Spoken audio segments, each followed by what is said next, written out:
Bonjour à tous. Aujourd'hui, nous allons parler de la déesse et du dieu auquel on fait référence dans la Wicca. Comme vous le savez, dans la culture judéo-chrétienne, nous avons une conception bien ancrée d'un créateur unique qui serait à l'origine de toute création. Dans la Wicca, nous avons une conception différente de ce qui est à l'origine de toute création. Selon une démarche proche du taoïsme, nous observons le féminin et le masculin partout dans la nature, comme le soleil et la lune qui sont les astres rois au-dessus de tout. Dans une vision quelque peu chamanique, le soleil et la lune représentent le dieu et la déesse. Cela rejoint le concept du yin et du yang du taoïsme. Mais qu'est-ce qui nous prouve que l'origine de toute création soit un dieu unique ou un dieu et une déesse?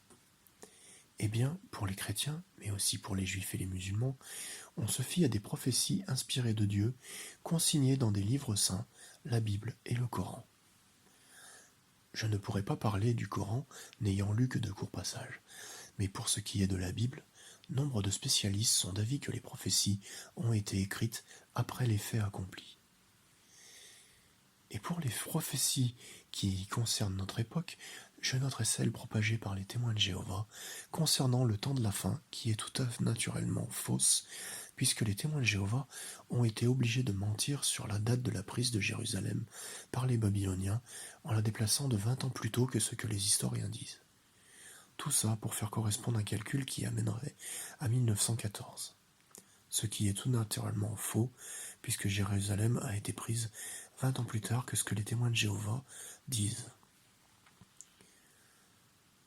D'autre part, en dépit de la foi des témoins de Jéhovah, le Armageddon qu'ils attendent n'arrive toujours pas, plus d'un siècle après la Première Guerre mondiale, qui était soi-disant le début du temps de la fin, alors que les témoins de Jéhovah brandissent une prophétie qui dit que la génération de 1914 ne passera pas, que toute chose n'arrive.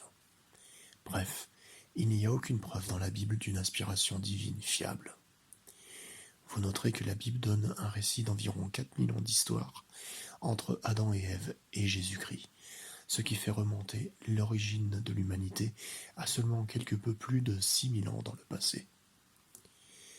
Et pour en revenir à la croyance en la déesse et le dieu des Wiccans, nous avons en revanche la preuve qu'il y avait des humains bien longtemps avant les personnages d'Adam et Ève, puisque nous avons des preuves archéologiques de présence humaine sur Terre, des dizaines et même des centaines de milliers d'années plus tôt, comme ces statuettes de la déesse mère qui datent du Paléolithique, la plus ancienne étant celle que les archéologues ont surnommée Vénus de Willendorf et qui date d'il y a entre 25 et 30 000 ans. Donc, nous faisons ici d'une pierre deux coups en prouvant que le récit biblique est une fable et en prouvant aussi qu'il y avait un culte de la déesse mère bien réel chez les premiers humains de la préhistoire. Alors, qui sont la déesse et le dieu? Dans la culture pré-chrétienne, la déesse est une mère qui demeure éternellement jeune et pure, mais qui possède la sagesse d'une femme âgée. Quant au Dieu Père, il faut le concevoir comme un père qui reste toutefois jeune mais qui est mûr, à la différence de celui du christianisme qui est perçu comme un personnage grave et vieux. Le Dieu amour de la déesse est plus un Dieu qui accompagne ses enfants avec sollicitude et compréhension de leur expérience dans l'abord de la vie, et ce depuis les premiers pas de l'homme en ce monde. Le Dieu ne punit pas les hommes pour leurs erreurs tant que ceux-ci restent dans une volonté de faire le bien et de progresser dans l'amour, et ce unanimement avec la déesse. La seule loi que le Dieu et la déesse nous aient donnée est ce que l'on retrouve dans le credo wiccan. Vous pouvez faire ce que vous voulez tant que vous ne faites de mal à personne.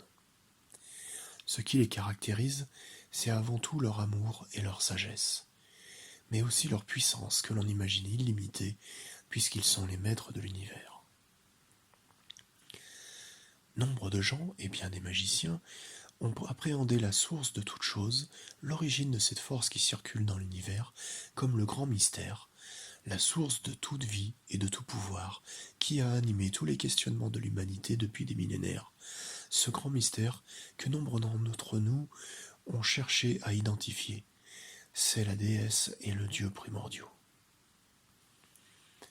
Comme nous l'avons vu, dans une vision assez chamanique, le soleil et la lune représentent le dieu et la déesse.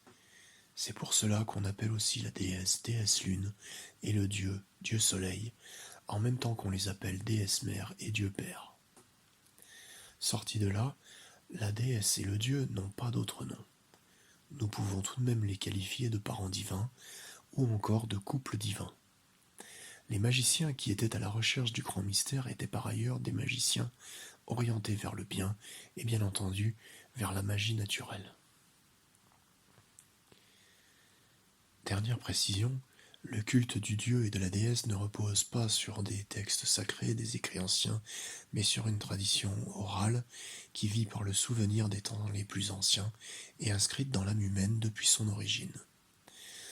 Sauf si l'on prend en compte l'œuvre de Lao Tse qui rattache l'origine et la direction de l'univers à une grande mère qu'il nomme le Tao.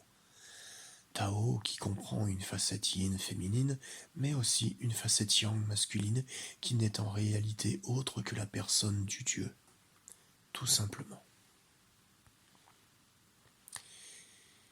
Vous vous demandez peut-être alors pourquoi vous n'aviez jamais entendu parler de la déesse et du Dieu auparavant, avant de voir cette vidéo.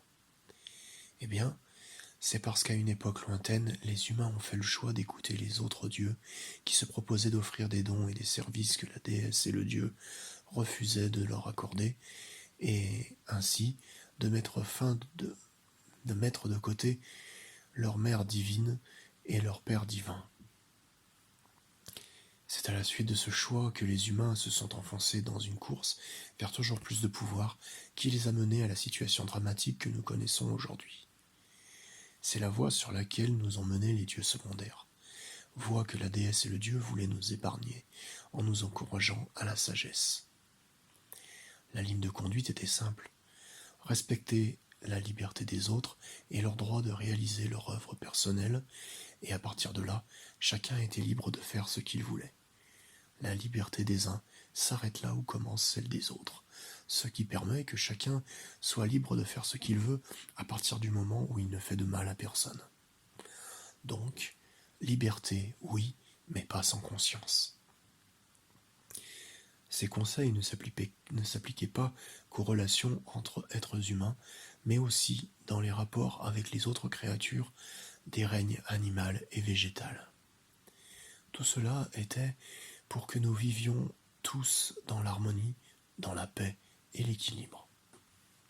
Malheureusement, les humains ont fait un autre choix et ils ont fini par oublier leur déesse mère et leur dieu père. Ces derniers ont laissé les humains courir dans leur voie pour qu'ils voient par eux-mêmes où cela les mènerait. Par conséquent, la déesse et le dieu ont cessé de s'adresser à nous verbalement et ils se sont effacés. Si vous trouvez que ce choix est regrettable, le choix des humains, la possibilité de vous adresser à la déesse et au dieu vous est ouverte.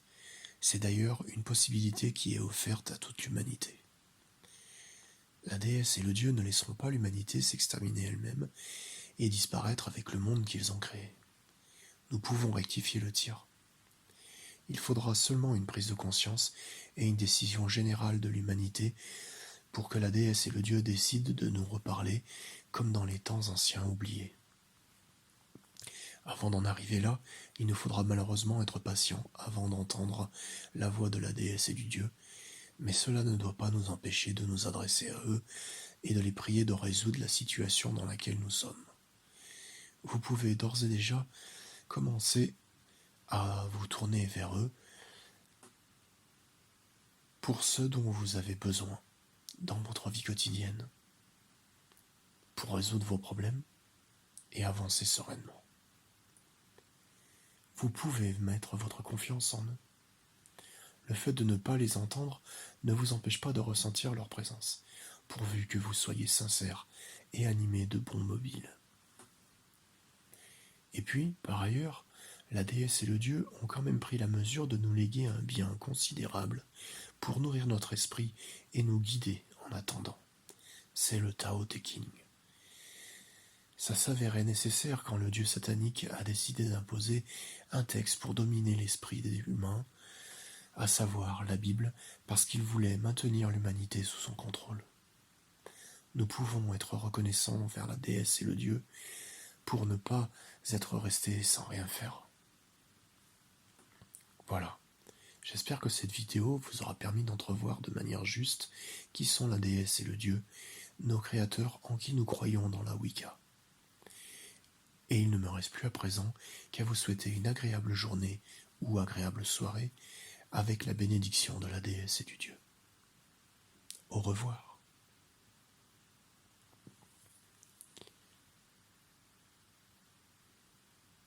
En post-scriptum de cette vidéo, je voudrais ajouter qu'une vidéo intitulée Taoïsme et Wicca, la déesse et le Tao est toujours disponible sur YouTube.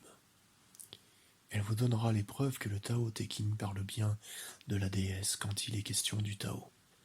Les textes du Tao Te Ching sont cités dans la vidéo.